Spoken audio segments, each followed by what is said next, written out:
India गठबंधन, जी हां, विपक्ष का वो गठबंधन जिसको लेकर बीजेपी तो परेशान है ही, क्योंकि वो राजनीतिक तौर पर उसका सामना करेगी। लेकिन गोदी मीडिया ज्यादा परेशान है। उसको लग रहा है कि अब नफरत की दुकान नहीं चल पाएगी। अब जिस विपक्ष को वो टारगेट करके टीआरपी लेते थे, बीजेपी के गुणगान के लिए उनको एक मोहरा बनाते थे, अब वो मोहरा उनके हाथ से फिसल गया है। अब क्या करेंगे गोदी मीडिया के एंकर? इंडिया गठबंधन की तमाम पार्टियों ने गोदी मीडिया, गोदी पत्रकारों के बहिष्कार का ऐलान कर दिया है। एक बड़ा फैसला ले लिया। इंडिया गठबंधन का अब कोई भी प्रवक्ता समाज को तोड़ने वाली और हिंदू मुसलमान नफरत फैलाने वाली डिबेट का हिस्सा नहीं होगा। और इसको लेकर एक लिस्ट भी जारी कर दी गई है। और इस लिस्ट में जिन जिन एंकर और जिन जिन चैनल्स का नाम है, उसका इंडिया गठबंधन के नेता प्रवक्ता बाइकआउट करेंगे। बस इस कह भर देने से कि हम बाइकआउट करने जा रहे हैं, गोदी मीडिया में हलचल मच गई है, आफत आ गई है, भगदड़ मच गई है। हर गोदी एंकर पूछ रहा है किसका नाम है, किसका नाम नहीं है। मानो गोदी मीडिया को लग रहा है कि नफरत की दुकान अब बंद करने का वक्त करीब है। बोलता हिंदुस्तान पर मैं हूं आपके साथ मिर्जा शाकिर अली बेग। उन 10 एंकर्स की लिस्ट सामने आ गई है जिनके शो और डिबेट पर इंडिया गठबंधन का प्रवक्ता नहीं जाएगा, बहिष्कार किया जाएगा।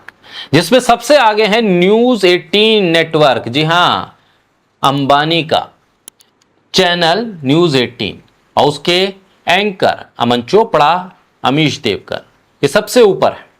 और इसके अलावा अदिति त्यागी भारत एक्सप्रेस, चित्रा त्रिपाठी आज तक से, रुबिका लियाकत भारत 24 से, गौरव सावंत इंडिया टुडे से, प्राची पराशर इंडिया टीवी से, आनंद नरसिम्हा न्यूज 18 से और सुशांत सिन्हा टाइम्स नाउ नव भारत से, शिव अरोड़ इंडिया टुडे से।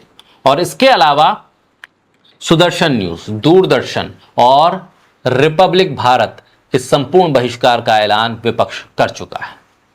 अब मानिए कि इस ऐलान के साथ ही विपक्ष ने सबसे बड़ी चोट कर दी है बीजेपी के एजेंडे पर, क्योंकि यही वो मुखौटे थे, ये वही चेहरे थे जो बीजेपी के एजेंडे को आगे बढ़ाते थे।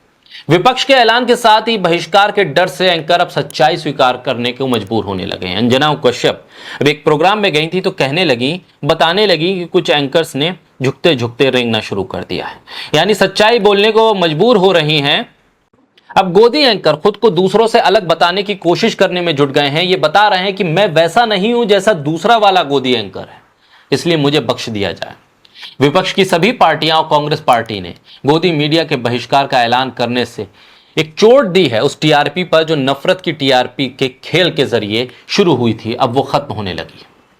ना टीआरपी, ना पैसा और ना नफरत की पत्रकारिता, यानी नफरती मीडिया का शटर डाउन। झूठी और भ्रामक खबरों से देश में अशांति और अराजकता फैलाने वाली गोदी मीडिया का संपूर्ण बहिष्कार करना ही चाहिए। न सिर्फ सियासी दलों को बल्कि देश की जनता को भी एक कदम बढ़ाना होगा। वैसे तो केंद्र को ऐसे नफरती चैनल्स पर प्रतिबंध लगाकर कानूनी कार्रवाई करनी चाहिए थी, लेकिन मोदी सरकार तो इनके समर्थन में है। अभी सुधीर चौधरी पर झूठ फैलाने पर कर्नाटक में एफआईआर हुई तो गोदी एंकर घबरा गए। बीजेपी सुधीर चौधरी के समर्थन में आ गई।